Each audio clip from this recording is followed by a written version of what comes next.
morning, good afternoon, good... I don't even know what I'm saying anymore. Off to a good start. Are we rolling with this, or are we going to re-record? Should I hit him with a bonjour? What's going on here, buddy? You're a mess already. Well, allow me to just say bonjour. How's everyone? I think we're going to stick with this one, man. So we're off to a great start here. Well, it can't be worse than last night's NXT show, that's for sure. Well, it can. It's not yet, but it could be. Anyway, man, how are you doing? How are you hanging in there? How am I doing? Isn't that like the $1 million question right now? I don't even know. I don't know whether I'm coming or going. Apparently, I'm wearing a child's mask. Apparently, I don't even know anymore what's going on. I'm fine. I'm alive. How are you?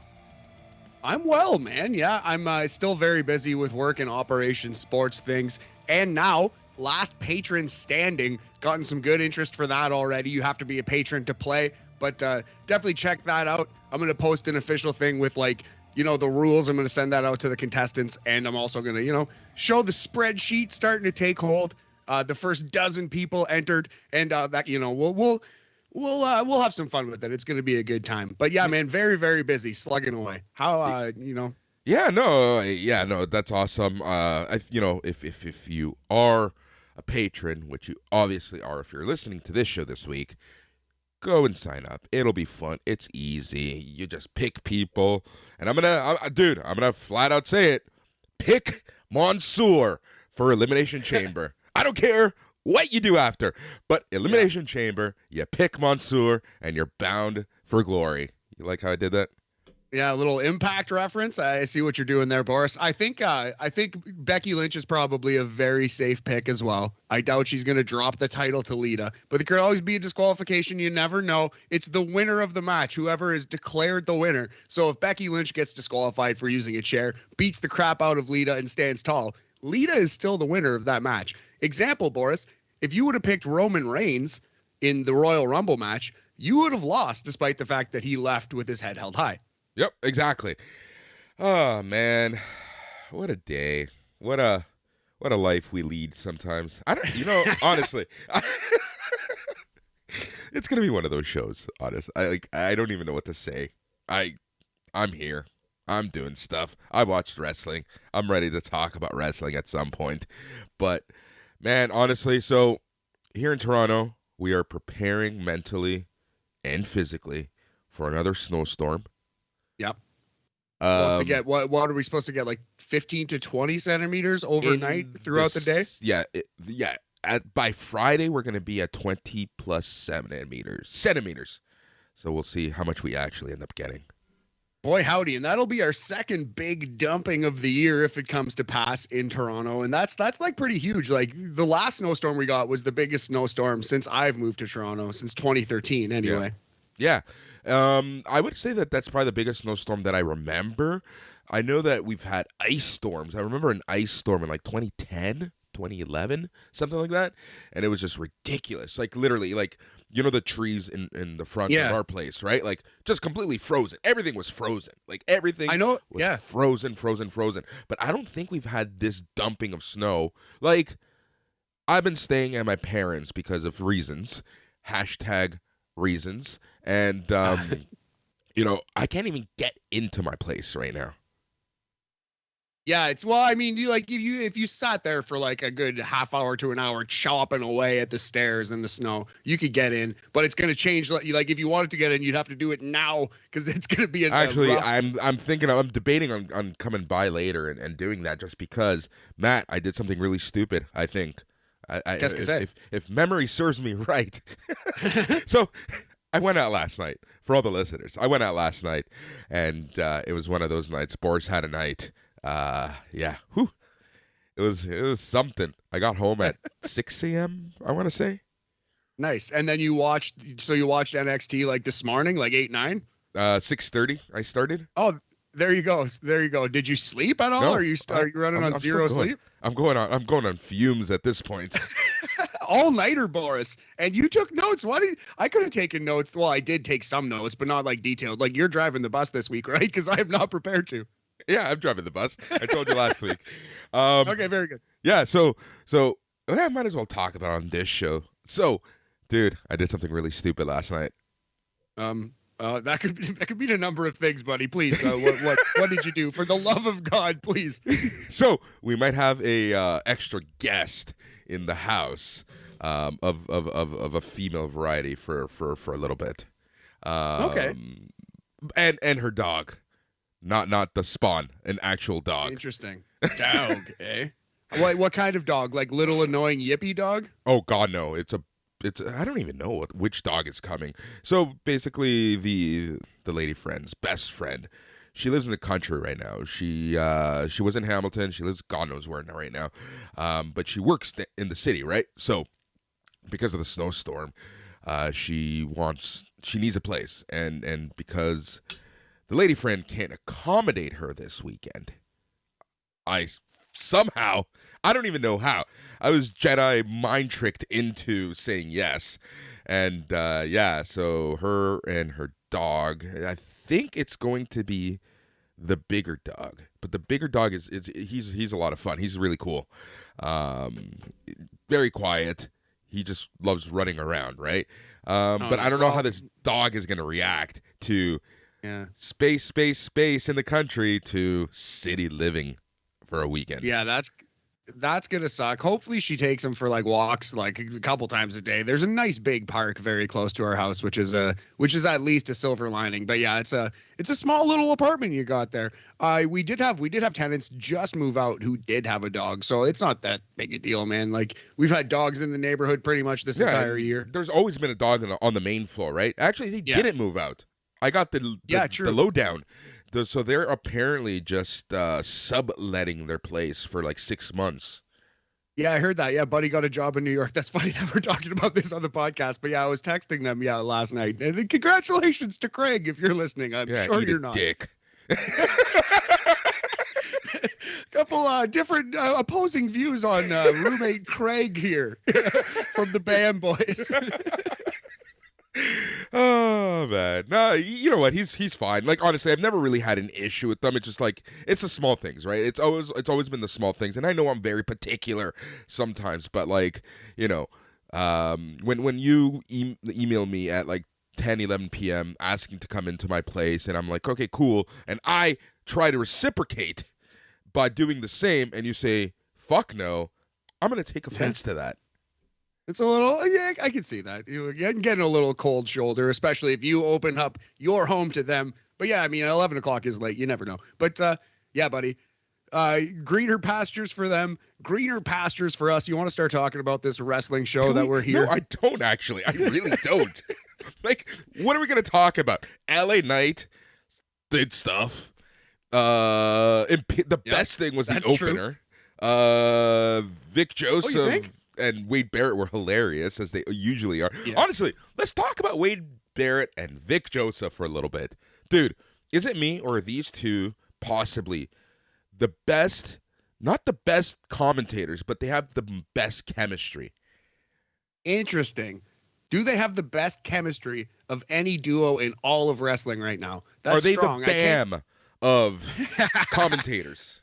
I love it, buddy. I love it. You know, you figured it out on the fly. Rookies of the year, dare I say. No, that's, I don't want to inflate my own head. But yeah, Boris, I think they are pretty goddamn good. I really I think they're very, they seem like friends almost in that way that they rip on each other in that Tony Kornheiser, Mike Wilbon way. Kind of in that Bobby the Brain Gorilla Monsoon way. Obviously, like a poor man's version of they're just starting out. But they do have a certain give and take, a certain back and forth that's really enjoyable. It's one of the things that carries you throughout the show for sure. No, honestly, like that last night's show just highlighted this for me, that they were the MVPs. And honestly, like, I'm biased for obvious reasons, but I think Mackenzie Mitchell is probably the best, at least backstage reporter. And I don't know whether she just knows how to act through a shitty script, but she doesn't seem so robotic like, the main roster people. That's fair. But yeah, we can't say enough about how shitty the script is. Please Yeah. know that it is a shitty script. But a lot of these performers, you can go up and down the list, are doing pretty well with their terrible, terrible, borderline racist in some cases characters. Yeah. Right. Very true. I'm thinking through the show and I'm like, yep. Wendy Chu was on the show. She did stuff.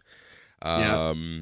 Well, Saray is a stereotype. Oh, Tony fuck, I forgot D'Angelo about is a stereotype. You could argue a lot of other characters are stereotypes if you really wanted to get cynical even about it. Legado. But those Legado, right? Like Legato stereotypes. You could argue, like, yeah, I like look up and down the roster and just tell me, like, but man, I mean, well, even Toxic Attraction, huge stereotypes, right? speaking of which, man, this episode.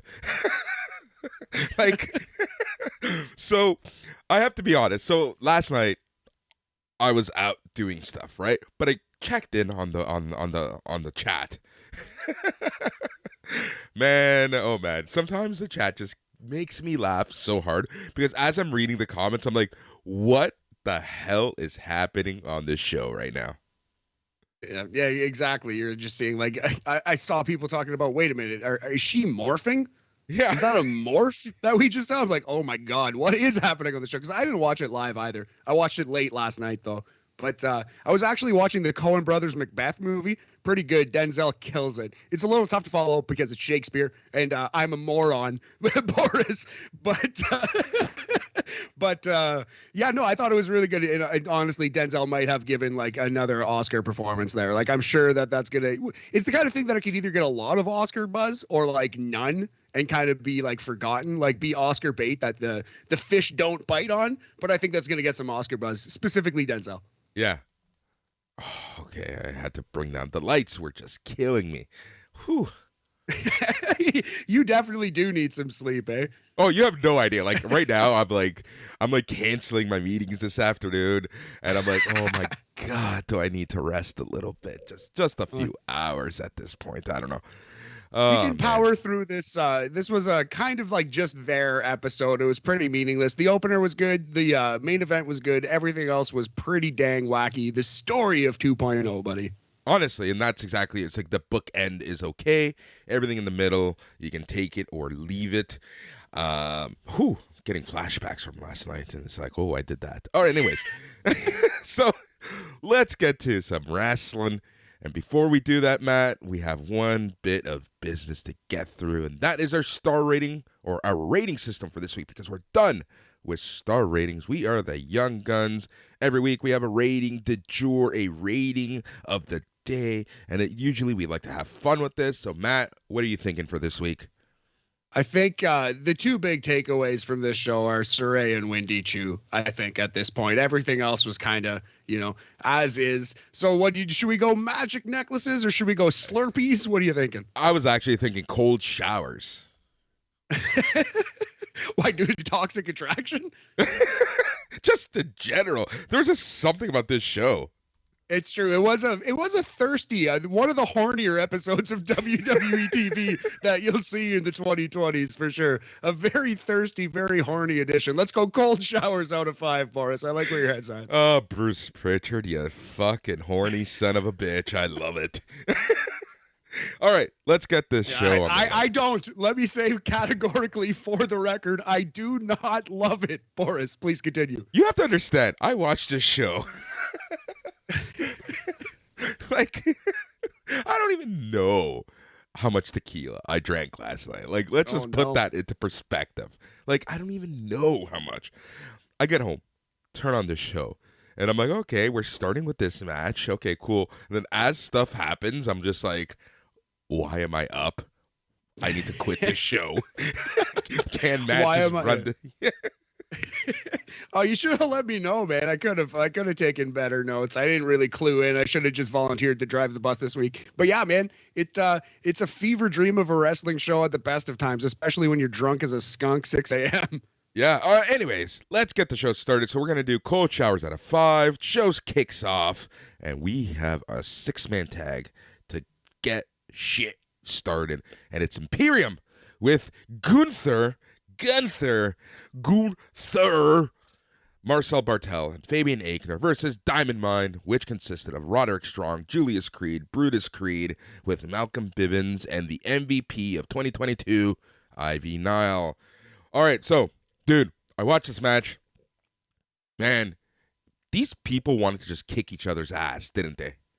Yeah, they really hit each other hard. And you see some greenness still in Brutus and Julius Creed, specifically Brutus. Julius is pretty good. Brutus is still, he's still figuring it out. But yeah, man, the way that Walter combats that is by just chopping the ever-loving heck out of you, just hitting you hard with his forearm and wrist. Yeah. Fabian Aichner, like, he's always been good. He's always been, like, top tier wrestler in ring abilities. But when has he like excelled to this like MVP status, like savior status of just amazing in every single match? It's like something about the 2.0 switch over, something about them perhaps going to the main roster has gotten this guy fired up. And he was always kind of like perhaps a poor man Cesaro, but now he's kind of like the cruiserweight Cesaro. I would not put the qualifier poor man's on him anymore. He's just killing it in there. He's just great every match that Fabian Aichner's been in lately. Not only like, and I think, you know, Cesaro is the perfect way to put it, because like this mofo is strong as shit. That deadlift Samoan drop that he did on Brutus was just ridiculous. Who does that? Absolutely crazy, man. Yeah, the power spots and the agility too. Like he's fast. He can fly in that ring. He's just a really complete, awesome pro wrestler. Yeah. The highlight of this match for me was when Walter and Roderick Strong were in the ring. Like, those two just have great chemistry. They've obviously, like, you know, they know what they're doing. They have fun doing what they're doing. And again, Gunther just wants to kick people's ass. And I'm like, as I say his name, I'm like, this is wrong. This is weird. But what's in a name?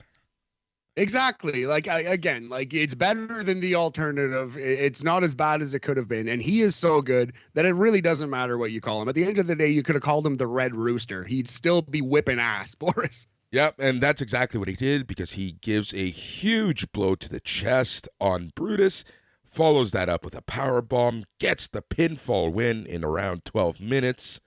Imperium are your winners of this match.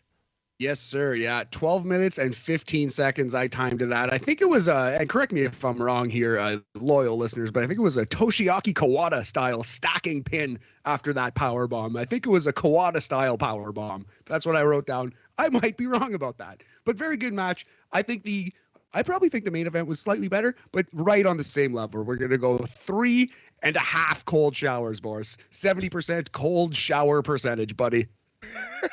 I forgot what a rating system was. Whew. All right, let's cut, because LA Knight's cutting a promo about Grayson Waller backstage. Knight talked about Waller having hell to pay. Joe Gacy and Harlan walk up to Knight. Gacy offered to help Knight because he helped Harlan deal with a restraining order he had with someone else. This led to Knight challenging Gacy to a match, and yeah. That's pretty much how that went. Sure. Yeah, and I could talk a little bit. I'm not mad when he's on my screen cutting a promo. Joe Gacy versus LA Knight. Yeah, sure. Okay. Yep. Sure. It was stuff. And then Toxic Attraction walks out. Oh, man. Oh, man. Oh, man. All right. So where do we start this? Where do we go from here? They come out. Gigi Dolan said that Indy and Persia have signed their death sentence due to their fluke last week. JC Jane said they are putting the tag titles on the line against Indy Hartwell and Persia Perota at Vengeance Day. Kaylee Ray came out. She pulls her best Sting cosplay. Ray demanded a match against Mandy Rose, and Mandy Rose said no. Ray then says that she threatens to bash the brains of Dolan and Jane. Rose asked Ray to put the bat down, and Dolan and Jane would leave. Ray dropped the bat, and the women left, as was promised. I'm reading Boris, through my notes. This deserves this level of, excitement that you're showing right now. This wasn't particularly great. One thing that actually did crack me up a ton in this promo, buddy, was when Mandy Rose was saying she was part of international marketing campaigns, bikini world champion, 7 magazine covers, and all these billboards. And as she's listing off those accomplishments, the crowd starts chanting, "You deserve it." Yeah. Which was actually funny. That was the best NXT crowd moment in a long time. Honestly, this NXT crowd is like, there's such something about them that it just feels kind of like the old days. It feels like Full Sail, right? Anyway, they have back and forth. Like, seriously, this is just ridiculous. It was what it was. Like, seriously, it was what it was. They just have a bunch of back and forth, and that's where we're at. So what did you think of this? Yeah. The point of this being that Mandy Rose is refusing the match, and Kaylee Ray says she will get her title match by the end of the night. Kaylee Ray slaps Mandy at the end, and then the Toxic Attraction girls run in, blah, blah, blah. So, yeah, I thought this was, I don't know, aside from that one pretty cute moment with, there I am using that word again. You should never use cute to describe a wrestling show, probably. But I thought, yeah, that one thing with the fans more than anything was really, really funny when they started chanting, "You deserve it," because she's hot and she should be on billboards. But, man, other than that, this was pretty bad. It feels to me like a waste of Kaylee Ray's great talents. Yeah. She doesn't need to be in NXT. She doesn't need the belt. Nope. She needs to be on the main roster ASAP. With Cameron Grimes and Carmelo Hayes, and I'm sure there's other people in that category. Anyways, let us cut to the hardest working reporter in all of professional wrestling. That's Mackenzie Mitchell. She's talking to my girl, Cora Jade, about her match against Raquel Gonzalez. Jade said she's trying to prove she's tough enough and that her and Raquel can be the winners of the Dusty Cup. Gonzalez walked in and asked if Jade still wants to go through with this match, and Jade said C. Gonzalez made her entrance for the next match, and so this is pretty fun. So I like this one much more than last week's offering, Boris, because they kept it like 5-6 minutes shorter. So A-okay on my end on this one. Cora Jade, she's likable. Raquel Gonzalez, badass character. The scripts they are forced to read are dog shit. Yeah. Pretty much. All right, TMZ interview time, because they catch up with Rose, Jane, and Dolan in the parking lot. Rose said she's not granting Ray the title shot. Dolan and Jane entered in SUV. Turned out Ray was the driver. She drives off, and that was that. So a kidnapping here on live TV. By my count, I believe this is the 3rd or 4th kidnapping in the 2.0 era. Thank you, Bruce Pritchard, for that. And some real hardcore "Where to, Stephanie" vibes from Kaylee Ray. So she's Sting and she's the Undertaker on this show. Later, she's going to be Stone Cold Steve Austin beating the shit out of Booker T in the grocery store. Yep. All right. That just clicked what you said. All right. The next match was Raquel Gonzalez versus Cora Jade. This match was pretty short, 6 minutes. Raquel Gonzalez basically beat Jade up. Cora Jade kind of took the punishment, and it impressed Gonzalez. What else is there to say about this match, Matt?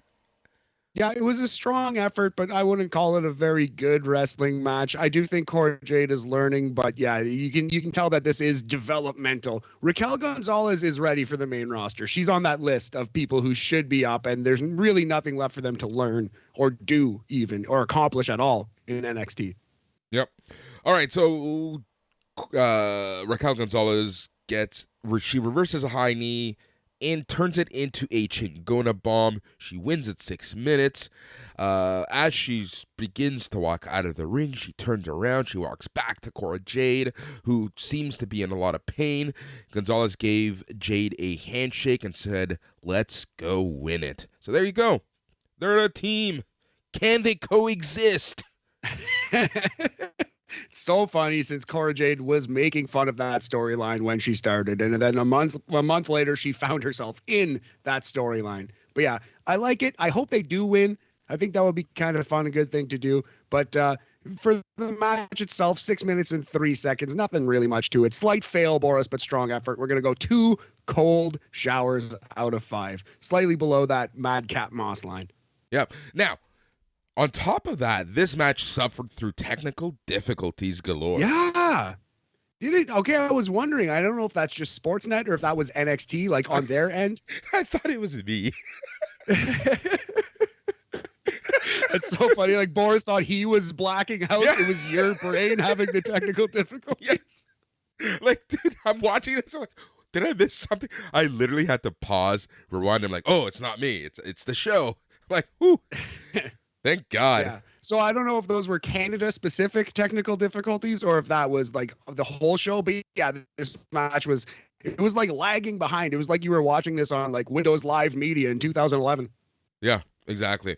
All right, so after the match, we get a Sarai schoolgirl promo.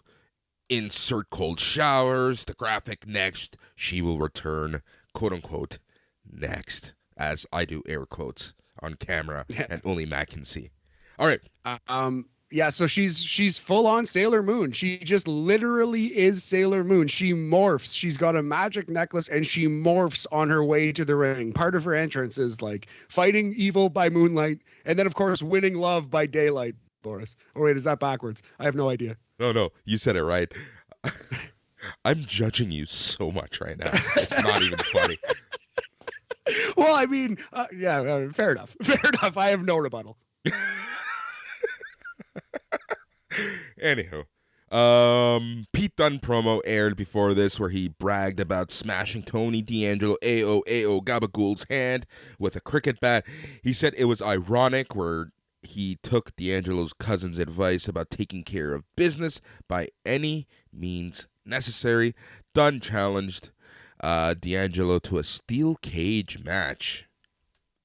Interesting. Not clear if that'll happen next week or on Vengeance Day, or maybe even that'll happen in 3 weeks because they're going to need something for that show too. And the next couple weeks are pretty stacked, actually. They don't need it on either of those shows. But yeah, I'm excited for that cage match to be. And this was one of the highlights of the show. Probably the best promo on this show. For sure, actually. I would say the best promo on the show. Yeah. All right, so then we alluded to this. Sarai, she was shown at the gorilla position in her schoolgirl uniform. She comes through the curtain and she transforms, or she henshined into her ring gear. Very sparkly. Did you notice how sparkly it was? It was very sparkly. Yeah, she has like a new like hairstyle too. So yeah, it's an interesting thing that she goes from like basically portrayed as a child to like a grown ass kicking like real professional wrestler. So and that just happens in the span of her walking through gorilla. Brother. As I'm watching this entrance, all I can think of is Io Shirai saying, "Thank God." Yeah, I feel bad for. Yeah. I definitely feel bad for Sarai. This is probably not what she signed up for. It could, and there by the grace of God, go a number of other women on this roster for this character. And like to people who say, well, it's not as bad as it could be. It's not like racist or anything. My counter to that is she's literally Sailor Moon.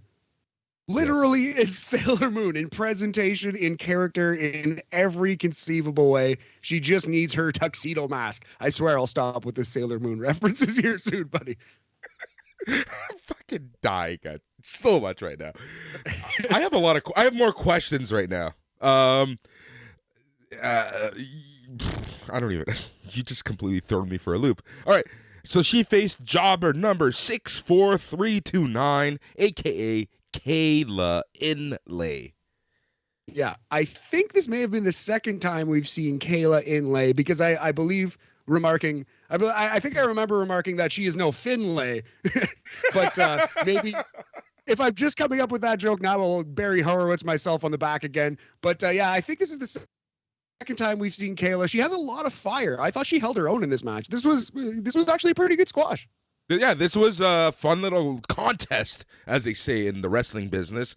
Only went 3 minutes and a half. It was short, it was sweet, but it did what it needed to do. It was for Sarai to kind of show off.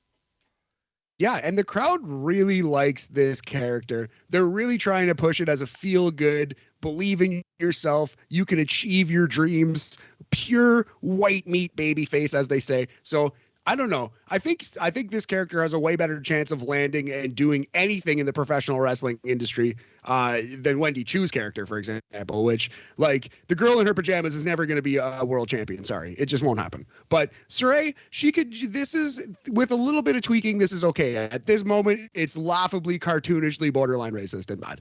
But the wrestler is great. You don't think Wendy Chu's ever going to win a belt?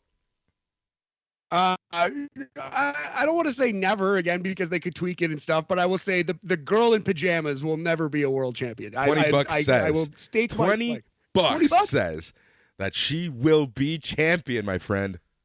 All right, you're on, buddy. You heard it here live. That is a bet. That's official. There's no way. With the qualifier that if she gets out of the pajamas, there's a chance. We're gonna have to redo this bet if she gets out of the pajamas. While wearing pajamas, she will not be world champion. Yeah. The show cuts to a Duke. Or actually, let's rate this match before we move forward. Yes. So yeah, I thought this was above the Madcap Moss line. I thought it achieved everything it needed to do. It was a 3-minute and 30-second borderline squash, but it was still a good wrestling match. We're going to go 3 cold showers out of 5, Boris. Tip of the cap to you ladies. 60% it's a C in Canada. Yep. All right. Duke Hudson. He's mean and he's mad and he wants to strike first. He says he's addicted to one thing now, and that's inflicting pain and seeing others suffer. So, yeah, that's Duke Hudson now. Yep. Of all the addictions you could have in wrestling, probably the best one. Let's move on. Jesus Christ, man.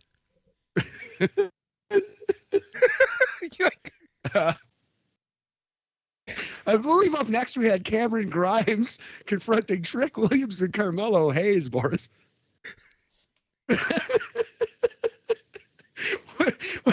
Yet again, another fabulous job done here by Trick Williams. And I thought this was the best Carmelo Hayes has ever come across on the microphone here. I really enjoyed Carmelo in this promo.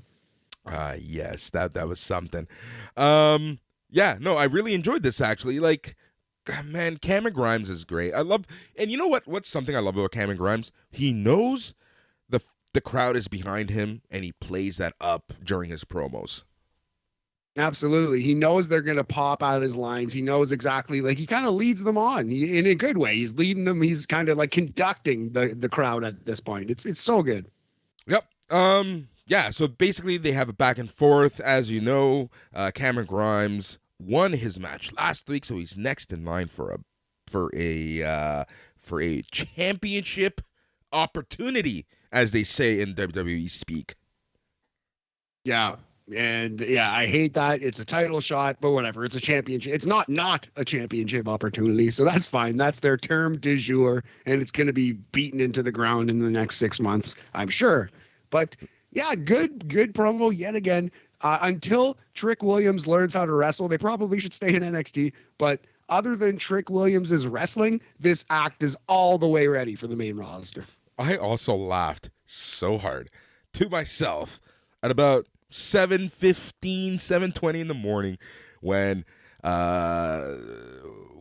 Cameron Grimes called Trick Williams Squidward, and then he says he saw that they liked all of Ollie J's bikini bottom pictures on Instagram.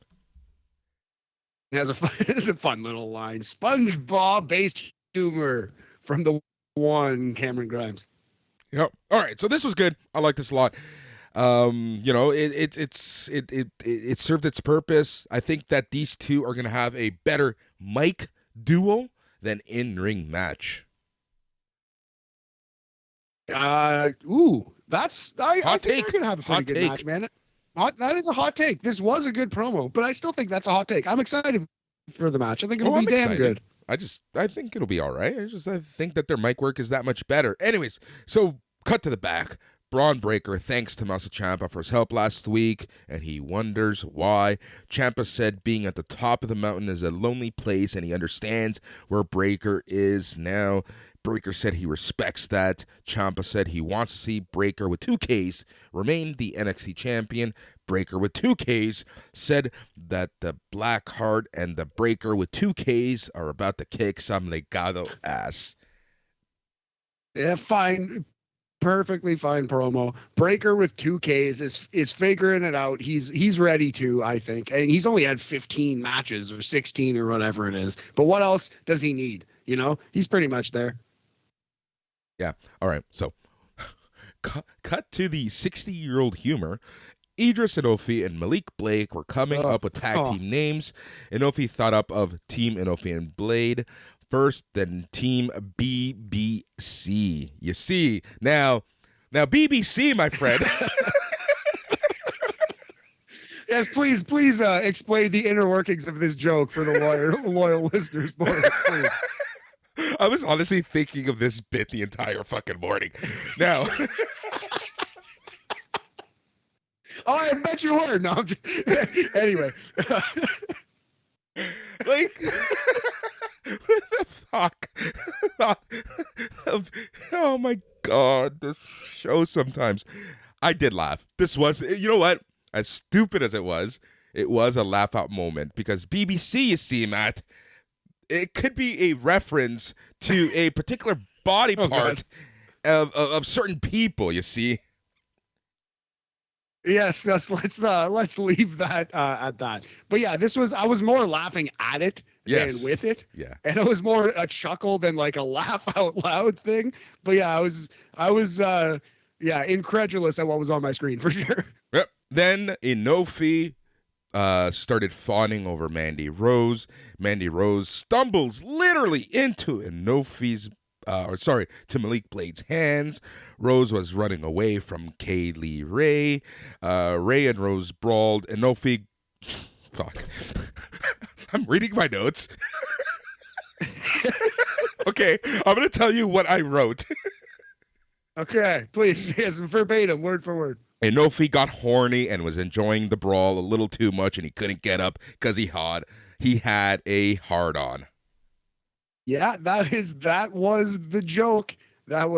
It was the classic, like you've seen it in 1,000 dumb TV shows, 1,000 things that have been canceled, like not because like they were bad content, because they were terrible, like artistically. You know what I mean? Anyway, you've just the joke. He can't get up because he has he needs some time. No, I can't go right now. It's Oh, Boris, this is comedy in NXT. It's boner jokes and it's Sailor Moon, and this is the once beloved hardcore wrestling brand. This is what we've been reduced to.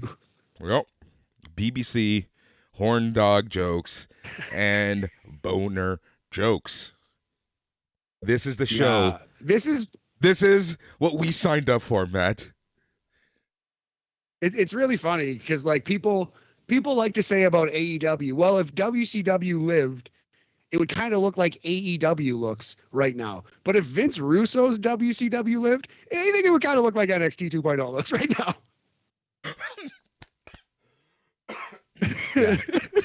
Like this is the spiritual successor to some of the worst wrestling of all time. This is just and a segment like this is not out of place on like 2002 TNA, you know?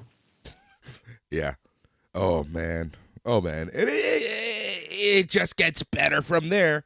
Anyways, Diamond Mine, they're backstage with the hardest working reporter in all of professional wrestling, Mackenzie Mitchell. Brutus said they will face Imperium again once they win the Dusty Classic. Zach Gibson and James Drake showed up. They're taunting Diamond Mine. Bivens calls them nerds and said that the Creed brothers will kick their ass next week. Fairly typical stuff from Malcolm Bivens, but even like a basic Bivens promo is about as good as anyone's promo is in wrestling these days. Yep, and you see, I enjoyed this because there wasn't horn dog references. There were no boner jokes. There were... Anyways, I'm just going to keep going. LA Knight versus Joe Gacy with Harlan. This match was, 4 minutes? You know what? I'm not minding LA Knight's in-ring right now. No, he's okay. He's pretty serviceable. He reminds me a lot of Bobby Roode in the ring. Actually, I would say Bobby Roode's slightly better, but he's pretty good. He's serviceable at worst, you know? Like, he's a solid wrestler. Yeah, he's all right. And, Joe Gacy being Joe Gacy. So, I actually fucking love this because at ringside, Sanga distracts Knight, and then Grayson Waller literally just rolls out of fucking nowhere, hits Knight with his cutter, the rolling stunner. Knight then beat the 10 count, but he walks right into Gacy's handstand lariat, and Joe Gacy gets the win in 4 minutes and 20 seconds. Yeah, definitely the coolest shot, the best production moment of this show was Grayson Waller dive rolling in out of nowhere to hit his finish on the outside on LA Knight. I thought that was actually going to be a count out, but Knight squeaked in at 9. And as he kind of ran in, Joe Gacy was basically halfway through his handspring lariat. I loved the finish of this match. Other than the finish, this was pretty much typical WWE. Like, you do some offense, I do some offense, we'll do a dumb angle, and we're out of there in under 5 minutes. It was like a Raw match, it was like a SmackDown match. So I am going to go with the Mendoza line, the Madcap Moss line, 2.5 cold showers out of 5, but maybe underrated that because the finish of this was tremendous. It was actually tremendous. Yeah, I think you underrated it just because of the finish. If you're praising the finish, you gotta show respect on your score. Fair enough. We'll bump it up to 3 cold showers. That finish, perhaps I need a cold shower right now. It was a hot finish, Boris. Right. Can you get up, though? You see, we're making a boner joke right now. Oh, no, we're no better than Pritchard, Boris. We're better than that. No, that's fine. Sometimes you got to make a dick or poop joke, Boris. Sometimes you got to make a poop joke or a dick joke, and that's just the way it goes. Hopefully it lands. Speaking of landing, Waller got the mic, taunting Knight, saying he owns NXT and there's nothing Knight can do about it. Yeah. Knight tried to attack Sanga, but Sanga gave Knight a chokeslam. Waller said that if Knight can beat Sanga next week, maybe he'll take down the restraining order. Yeah, interesting. Maybe is fun. I don't think he will. I think Sanga is probably going to get the win, perhaps with massive amounts of cheating. Yeah. Oh, man. This show sometimes. Robert Stone and Von Forehead are backstage. Stone talks about how he used to be focused on the entertainment side of the business. He then said he saw a 6'5", 255-pound athlete destroying people and said he wanted to be part of that. He said he paid Wagner's fines because Wagner is the future. He said Wagner is the future of NXT, WWE, and Universal Champion. He said that this is Von Wagner's world, and you're just living in it. If this is Von Wagner's world, get me out of here. I want off. I quit. I refuse to live in this world. You can't make me. No, I actually really like this, man. This has been my entire thing with Robert Stone, and he directly addressed it. And I think if he's going to be managing a main event or upper mid card at least kind of guy, he needs to be a little more serious. You can still take a bump here and there. You can still get pie on your face here and there. The women's champion was full of food in this show, Boris. You could still show your arse from time to time, but he needs to be a little more serious, and he's going to start doing it. That's great. I like this a lot. I'm very encouraged. Now, did you say Mandy Rose was full of food because she's a snack? I did not say that or think it, but I like where your head's at, Boris. Boner joke number 2. Anyways, fuck this show. Bruce Pritchard has poisoned your mind, Boris. Amari Miller is making her entrance. They show footage from earlier in the day. Tiffany Stratton, a.k.a. Zaya Stateside, tried to encourage Miller to destroy Wendy Chu. Wendy Chu made her entrance. Actually, let me clarify this. Tiffany Stratton essentially said, if you beat Wendy Chu, because for some reason Tiffany Stratton has many issues with Wendy Chu, she will take her on a shopping spree, you see, with Daddy's credit card. Yes. So also yet another like immature, slightly childish character there, but that's a whole another podcast, Boris. But yeah, and Wade Barrett addressed this, but shouldn't Amari Miller just want to win anyway? Shouldn't the purse that she gets from winning an NXT match be enough to fund her own shopping trip? No, why does she need charity? She wants the purse, you see? You see how all of this works? It's actually meta. Yes. You know, there's the winner's purse, and then Tiffany Stratton was offering her a winner's purse. I like it. I like where your head's like an official, actual, physical winner's purse, a Prada bag, perhaps, or Fuck, something. Yeah, I we like should be where your head's writing at, this Forrest. shit. We should be writing this shit. Like, why You couldn't do a worse didn't job. Tiffany Stratton walk with a Gucci bag and said, if you win, this is your winner's purse? No, that's pretty damn clever, Boris. And you're running off no sleep and possibly still drunk. So look at you, buddy. You can't be stopped. Oh, you have no idea what I'm running off of right now. Anyways, Wendy Chu versus Amari Miller. This match lasted 3 minutes, 26 seconds. I'm going to let you talk about this match just because I want to hear what your thoughts are on Wendy Chu. Yeah, well, I mean, I definitely think she's Nope. Nope. Yeah, I Nope. do. I Nope. think she's okay. well, We're gonna put. Hold on. You know Okay. what? Continue. Just go on. She's, in my opinion, and in the opinion of hundreds, if not thousands, of wrestling fans who have drawn the same conclusion, she is a take on the Orange Cassidy character from someone who clearly does not get it or understand what makes Orange Cassidy tick or what makes him likable at all. And I think this is just like some 1990s superstars level stuff. This is just a cheesy character who has a ceiling, and it sucks for Wendy Chu because the crowd likes the character. You know, it's unique and it's silly, and she's a fun performer. She's got like she's got a good smile and good energy. There's no reason to dislike her, but there's a huge ceiling, and you know what I mean. There's like a glass ceiling on this thing. It's not going to be very successful. I feel bad for Wendy Chu, but yeah, it's just, to me, it's just like they saw Orange Cassidy and they were like, "What is this guy? Why is he so sleepy?" And they came up with this dumb thing, and it sucks. That's my opinion. How do you feel about that, buddy? I think you're wrong. Fair enough, man. How do you feel about Wendy Chu aping the Tranquilo? She basically just stole that right from your boys. Yeah, man, it happens, right? You know, it's no one has copyright on gimmicks. Let me say that. That's fair. Honestly, here's the thing. I don't know. I don't even know what I think, but I will say this. Karen Q, she's trying her best, and she honestly, bell to bell, she kicks ass. You can't deny that.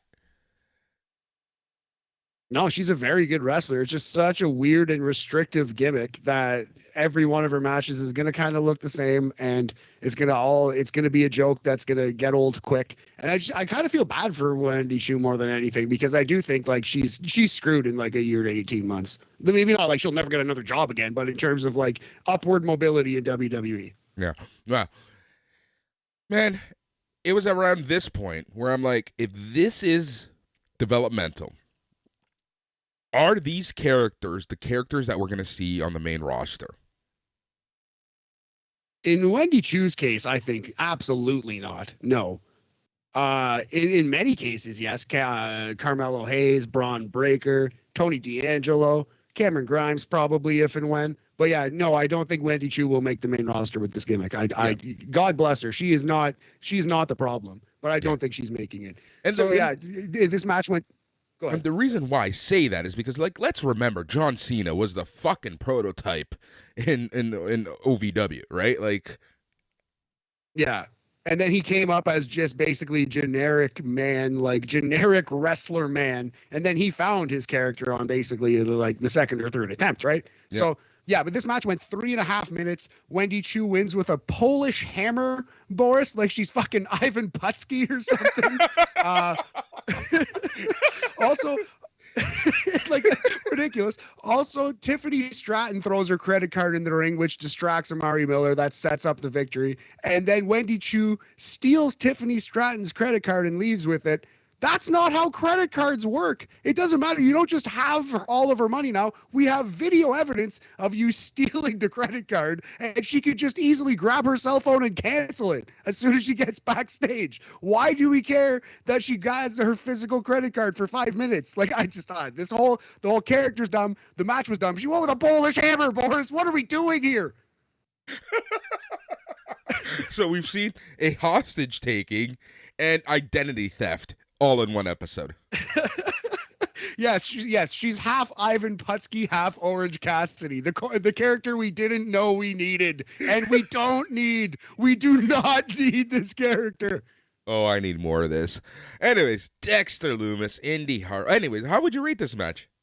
Bad, but not without some charm. So we're gonna go. Would it be cute?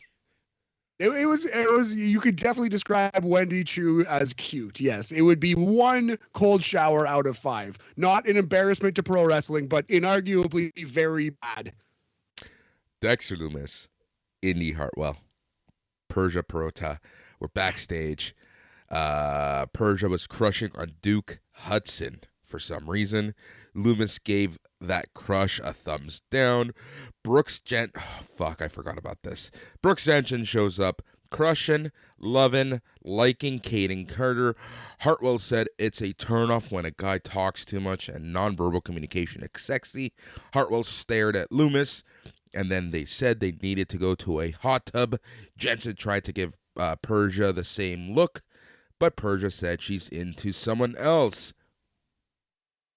Yeah, so we're doing like 90210. We're doing like Saved by the Bell here. We're doing like why would they have multiple baby faces who are stuttering goofballs around women as though that's like going to help their careers, as though that's going to get them over as pro wrestlers? Just so weird. Just such a strange choice for some of these characters.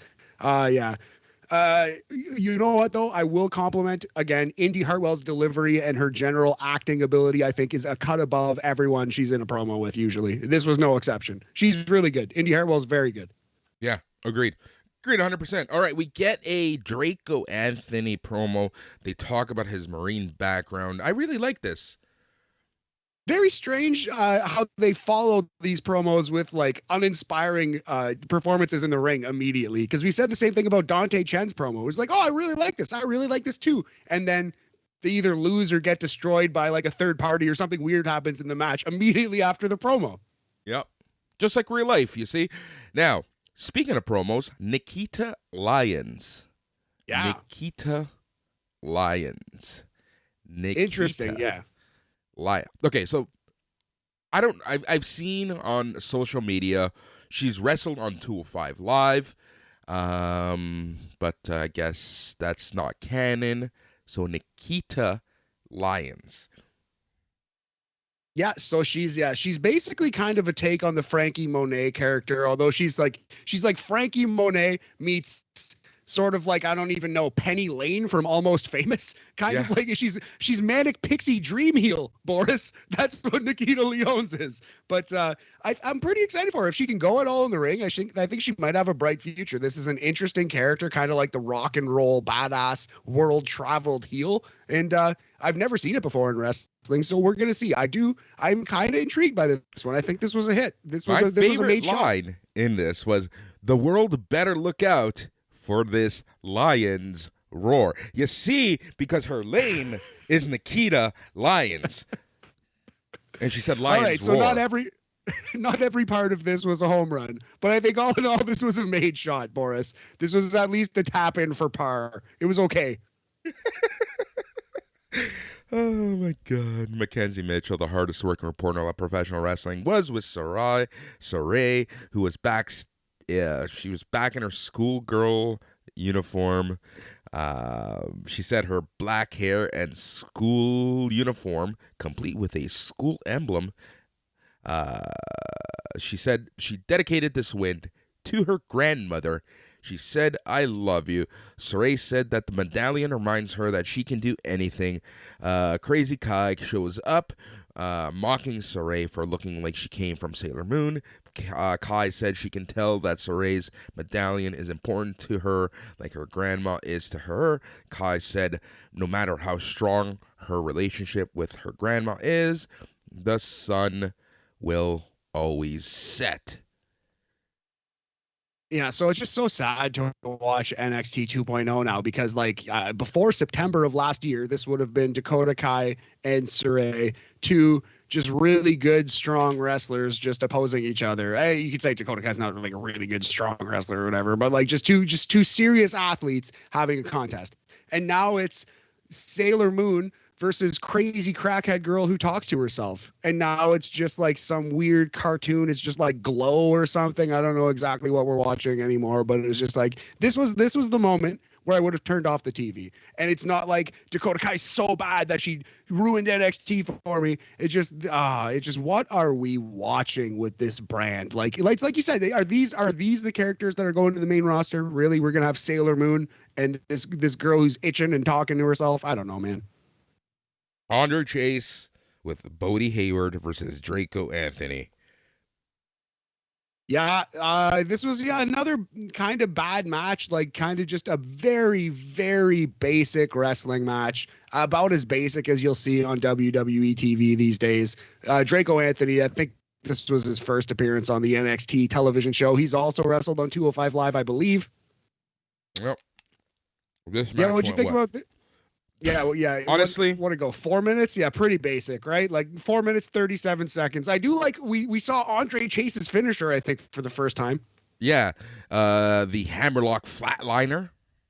Yes, yeah, pretty interesting move. Although usually a hammerlock is more effective if you drop the guy on the arm, you know what I mean, versus on his face. But we'll excuse it. Andrade does the same thing with the hammerlock DDT. It's just a fancy little way to do the move. I don't mind it. Yeah. So Andre Chase wins. This is the thing. So we get these awesome promos, and I made this comment about the Brian Kendrick facing Jon Moxley later, and it's why push these people so much? And I think the Brian Kendrick thing is just a bad analogy for this, but you have Draco Anthony, someone who you obviously want to push, someone who you obviously have some faith in.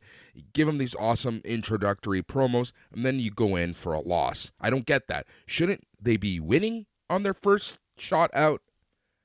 I agree. It definitely would make them seem like a way better deal, like a bigger threat. But yeah, man, it wasn't the cleanest analogy, but I know what you're saying. In that, why debut a guy just to have him lose? Like, why bring a guy in just to have him shit his pants on the first opportunity? Now it's way less egregious when AEW does that with Bryan Danielson, because it's part of the larger Jon Moxley. With Brian Kendrick, because it's part of the larger Jon Moxley and Bryan Danielson feud, right? He's coming in, he's gonna do part of that work, and that's gonna set up that feud. It's gonna be a good thing. And Brian Kendrick is what, like 40, 45. He doesn't need this win. This is Draco Anthony's first night at NXT. Kind of makes no sense to have Andre Chase of all guys beat him, but it's what they did. Yep. Chase looks at the camera, says Vaughn Forehead's going to get a Andre Chase University-sized ass whooping next week. Sure he is. I bet that's not going to come to fruition. But yeah, man, so I thought this was a pretty bad wrestling match too. I would also go one singular cold shower out of 5. Bad, not without some charm, not an embarrassment, but bad. Yeah. Speaking of bad and cold showers, Mandy Rose running from Kaylee Ray. She's in the backstage break room, looks like catering. Kaylee Ray shows up behind her. She spills some random spaghetti and meatballs on Rose.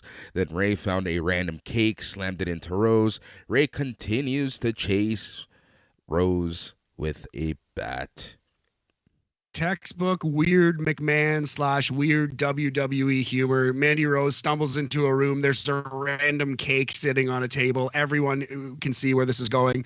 I thought it was pretty cute that like Kaylee Ray just like appeared from behind like the desk or whatever it was that they had set up. But also that was another thing that everyone on Earth could just see coming. So yeah, this is cheesy, terrible, not fun wrestling cheese, like embarrassing wrestling cheese. I would say this wasn't good. Legado del Fantasma, Joaquin Wilde, and Raul Mendoza versus NXT champ Braun Breaker with 2 Ks and Tommaso Ciampa. This was your main event, and this match went 11 minutes 30 seconds. This was entertaining. Yeah, I had a time at 11 minutes 27 seconds. I like this match. I would honestly say more than the opener. I thought this was the best match of the show. I thought Braun Breaker's he's really coming a long way. Him and Ciampa made a pretty good team. Day one, they have chemistry. I could see them going on a little run. That'd be fun. I mean, I'm sure they won't do it, but it would be cool to see them go on a little tag team run because they do have chem. Yeah, exactly. No, this match was great, and again, push Braun Breaker, right? Like that seems to be the theme of NXT 2.0 at this point. Like if anything, the entire existence of NXT 2.0 is to build Braun Breaker. Yeah, and in that respect alone, NXT 2.0 is working.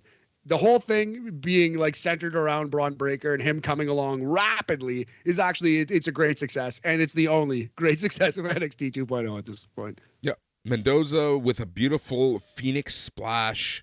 Mendoza was pretty great in this match, right? Like I really liked everything he did, but it was Mendoza who took the military press power slam Breaker with 2 Ks, and Tommaso Ciampa beat Legado del Fantasma in 11 minutes and 28 seconds.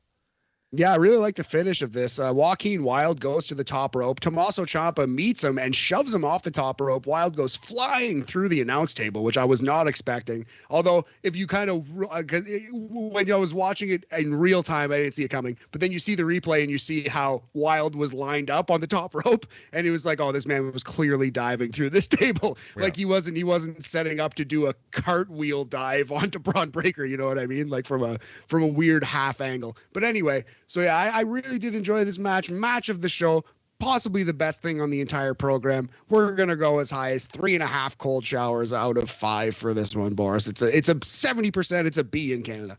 Yep. This is where the show should have ended, but no. Kaylee Ray continues to chase Mandy Rose to the ring. Ray said she doesn't want to wait until Vengeance Day. She wants a title match next week. Rose asked Ray to put down the bat. Ray put the bat down. Ray gave Rose a super kick and a gory bomb. And apparently that's how you sign contracts in WWE. Yeah, so there it goes. The match is probably official for Vengeance Day. So upcoming shows, Boris, we have next week, February 8th on Sci-Fi in the United States, 2 men's Dusty Cup semifinals. We have Edris Enofe and Malik Blade, the Boner Boys versus MSK, and we have and we have Diamond Mine, Brutus and Julius Creed versus the Grizzled Young Veterans, James Drake and Zach Gibson. We also have LA Knight versus Sangha. And it seemed like they set up Dakota Kai versus Saray. So that's next week's show. In 2 weeks, NXT 2.0 Vengeance Day. We have Cameron Grimes versus Carmelo Hayes for the North American title. We have Toxic Attraction versus Indy Hartwell and Persia Perota for the women's tag titles. Also, we probably have Braun Breaker versus Santos, and we probably have the Dusty Cup finals. Yep, that's where we're at. So that was NXT. That was a show. Yeah, a very skippable show, pretty terrible. I like the Pete Dunne promo. I like the opening match in the main event, but nothing you need to go out of your way to see. Exactly. Anyways, let's go across the pond, my friend. Because. All right. Oh, you're killing me today. I'm killing you. I was going to say because there was something that was worth seeking out. There was something that was worth talking about. There was something fabulous and amazing and classic on this NXT UK show. What a main event we got, buddy. Dragunov versus Devlin Empty Arena. By God, Boris, by God.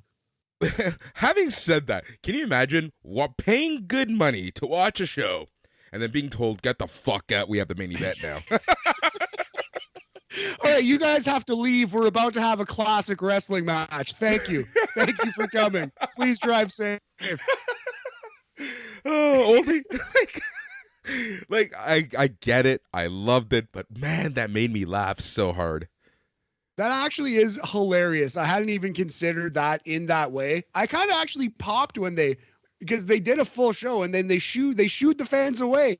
Everyone had to leave and then they did the main event. So I didn't even consider the actual implications of being in that crowd. I just kind of liked the visual, but that's an excellent point. Very unorthodox. It was so fucking funny. Thank you for coming out. We have one more match. Get the fuck out. We have one more match. It's the one we've been building to for weeks. The one you've all been waiting for. Now please leave.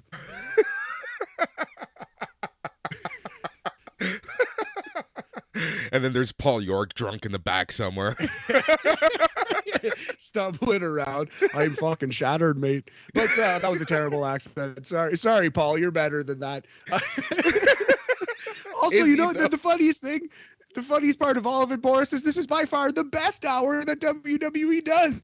This I is the know. one that makes the most sense.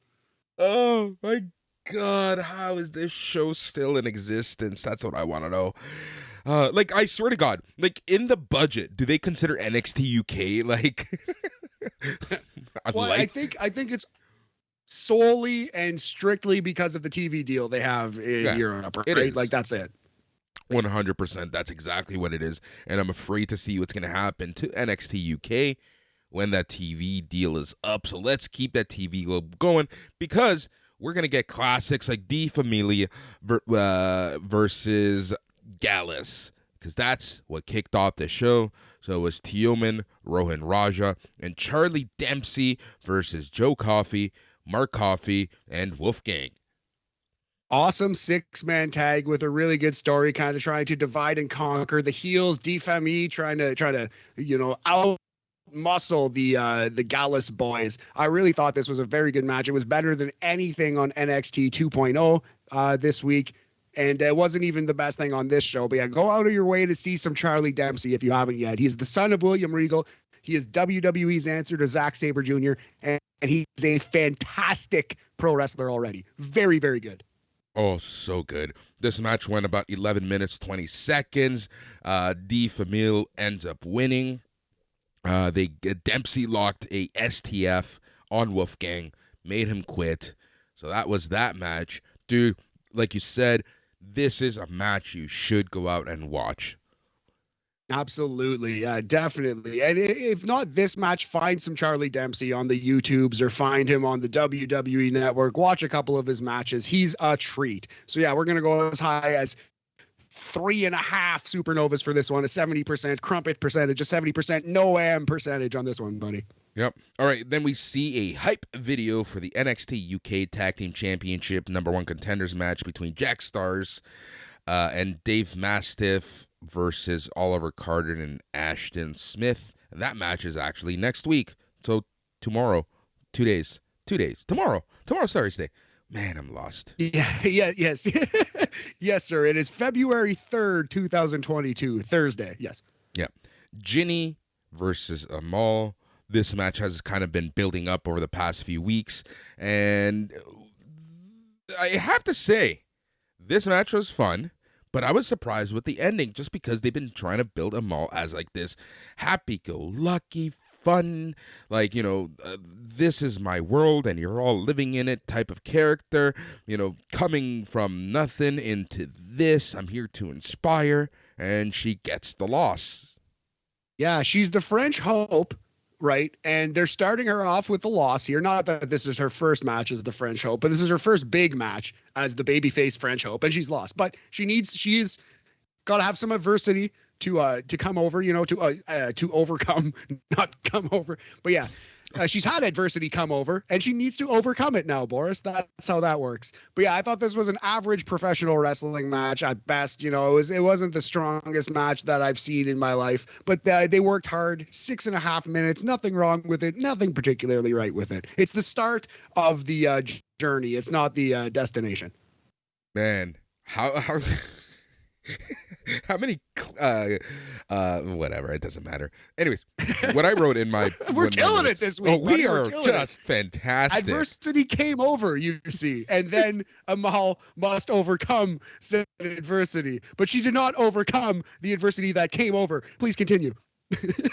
My notes said you need more than hope. She does. Yeah, she could use a manager, maybe a wrench or a steel chair of some kind. Yep. Did you rate this match? Yeah. We're gonna go average 2.5 supernovas out of 5. It was right on that Madcap Moss line, the Madcap Loss line. like this show. Yes, right on that line. Perhaps it's far below, actually. All right.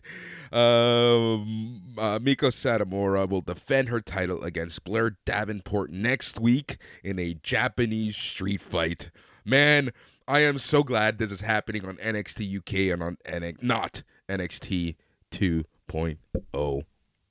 Big time agree. God only knows what would happen in a Japanese street fight on 2.0. But yeah, I feel like this will just be a straight up weapons based wrestling match. Yep. And then my favorite moment in all of professional wrestling happened when they literally tell the fans to go the fuck home. Oh, yeah. The start of the empty arena match, the crowd files out before this classic wrestling match begins. Actually, there was a quick promo that you may have missed. De Familia was celebrating their win.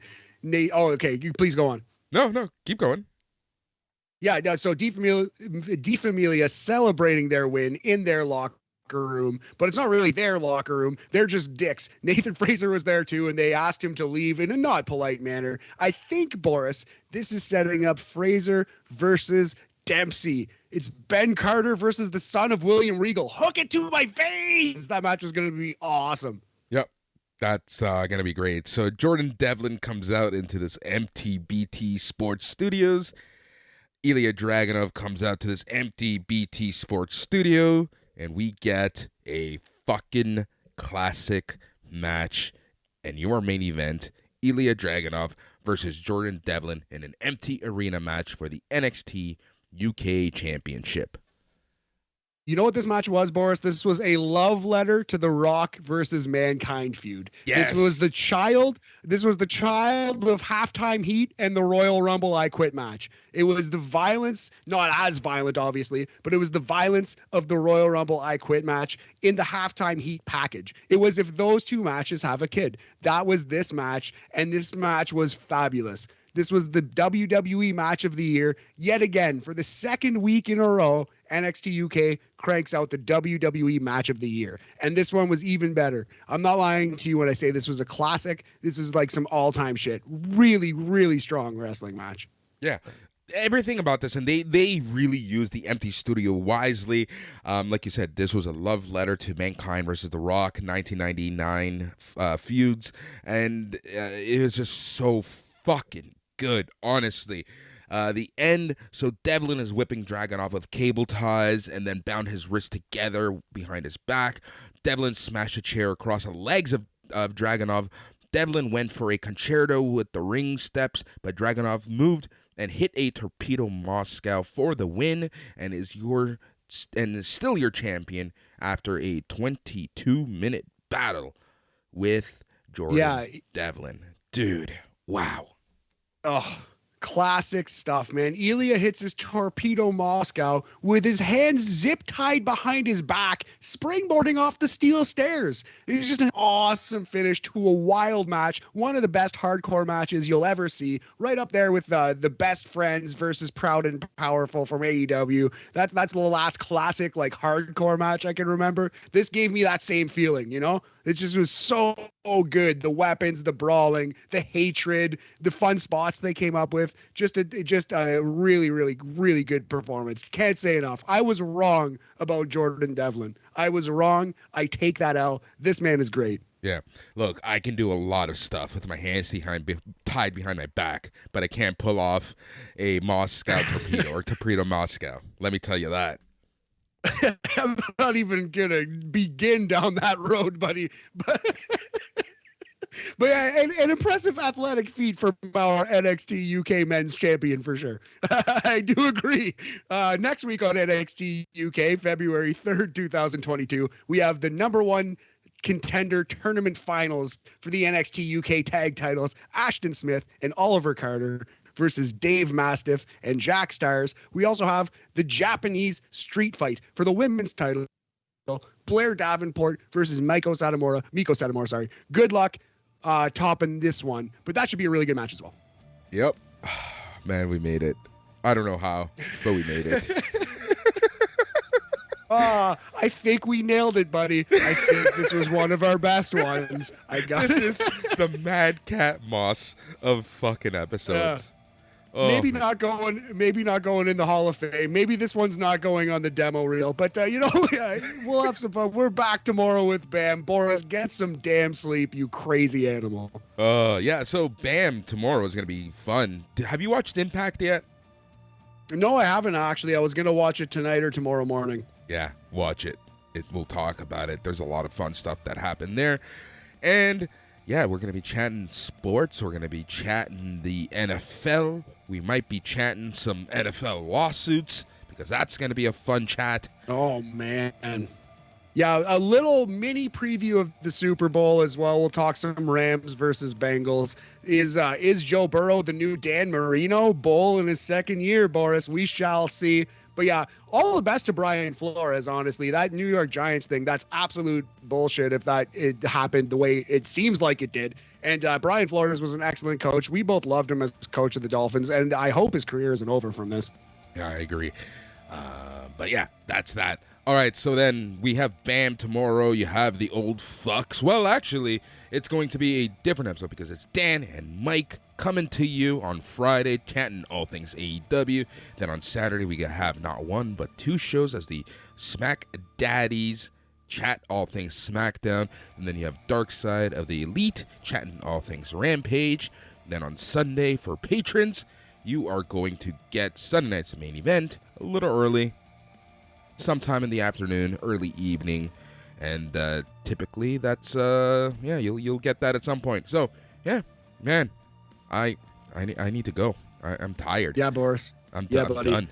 I'm done. You need a nice warm milk and a cool shower. open window. A cold shower. That's what you need, buddy. But yeah, last patron standing coming. Very, very excited for that, buddy. Lots of exciting things coming in 2022. We're gonna be doing big things here at SNME Radio, and all I want to say to you is yeah.